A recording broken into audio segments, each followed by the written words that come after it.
ইসলামী bank news top 10। বহুল আলোচিত 2001 সালে রমনা বটমূলে বর্ষবরণ অনুষ্ঠানে বোমা হামলা মামলায় মৃত্যুদণ্ডপ্রাপ্ত আসামি মাওলানা তাজউদ্দিন জুয়েলকে যাবজ্জীবন কারাদণ্ড দিয়ে হাইকোর্টের রায় ঘোষণা।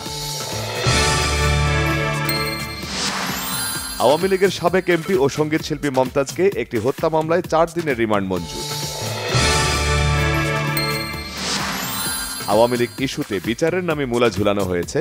16 বছরের গণহত্যা যুক্ত না করে প্রকাশিত গেজেট জন আকাঙ্ক্ষা পূরণ করেনি বলেছেন জুলাই ঐক্যের নেতারা।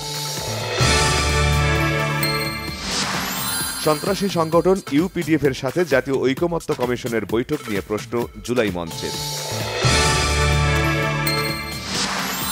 72 ও 24-এর চেতনাকে মূল ভিত্তি রেখে 72 সালে সংবিধানের 4 মূল নীতি ঠিক রাখার পক্ষে সিপিবি।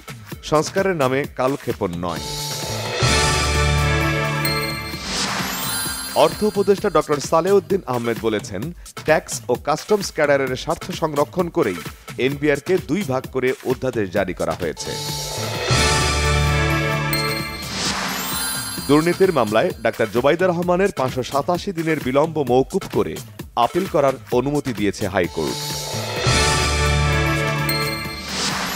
মাগুরায় শিশু আসিয়া ধর্ষণ ও হত্যার আলোচিত মামলার রায় 17 মে। সংযুক্ত আরব আমিরাতের কাছে $140 কোটি সমরাস্ত্র ও সামরিক সরঞ্জাম বিক্রির অনুমোদন দিয়েছে যুক্তরাষ্ট্র। চোট পেয়ে এবার ছিটকে গেলেন ব্রাজিলিয়ান ফরওয়ার্ড ভিনিসিয়াস জুনিয়র ও স্প্যানিশ ডিফেন্ডার লুকাস ভাস্কেস।